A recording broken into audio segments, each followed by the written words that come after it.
आज हम बात करेंगे कुछ बिजनेस और स्टार्टअप न्यूज़ की। RIL मोस्ट वैल्यूएबल कंपनी बन गई है इंडिया की। RIL का वैल्यूएशन 15 लाख करोड़ से भी ज़्यादा का है।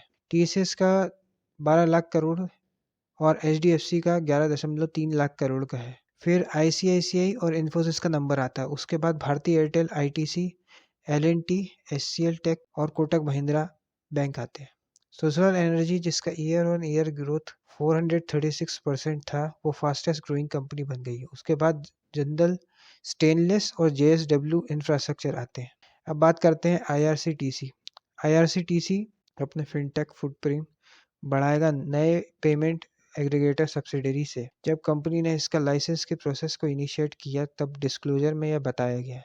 IRCTC in house payment gateway launch कर चुकी है, जिसे iPay बोलते हैं। यह गेटवे एक एडिशनल लेयर प्रोवाइड करेगा, जैसे ऑटो पे, डेबिट कार्ड, क्रेडिट कार्ड और नेट बैंकिंग। iPay प्लेटफॉर्म पर अब तक 1.54 करोड़ के ट्रांजैक्शन हो चुके हैं इस क्वार्टर में।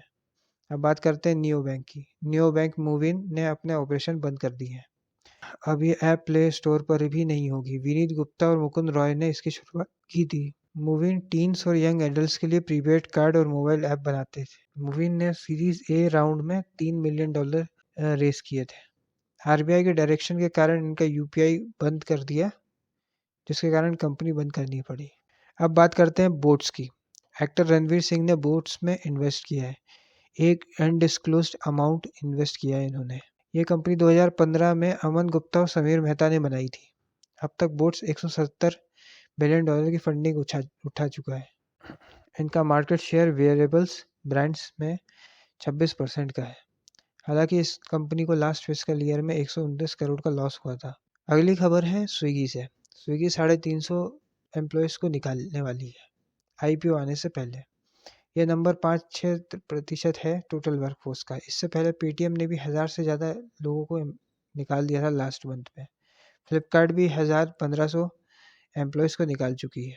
अब बात करते हैं टॉवर कंपनी की। Israeli chip maker company tower $8 billion का सेमीकंडक्टर प्लांट लगाएगी इंडिया में।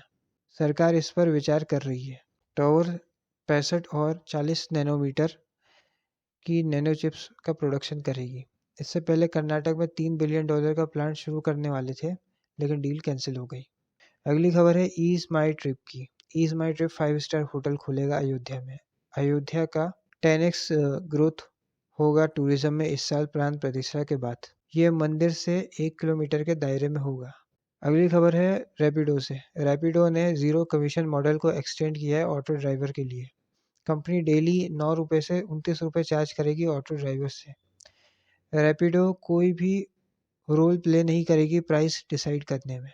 रैपिडो इससे कमीशन कम करेगी। अब बात करते हैं एलन की। एलन डाउटनट को एक्वायर करेगा। इस कोचिंग इंस्टीट्यूट का यह पहला एक्विजिशन है। डाउटनट ने अब तक $50 मिलियन रेस किए हैं और पहले बायजूस से भी एक्विजिशन की बात चल रही थी। फिस्कल ईयर 22 में डाउटनट ने 10 करोड़ अर्न करने के लिए 194 करोड़ खर्चा किए थे। इसका मतलब इनका कॉस्ट ऑफ कस्टमर एग्जीक्यूशन बहुत ही हाई है। लास्ट फिस्कल ईयर में 26 करोड़ का रेवेन्यू किया था इन्होंने। ऐसे और भी वीडियोस के लिए देखते रहिए उद्यम ज्ञान। धन्यवाद।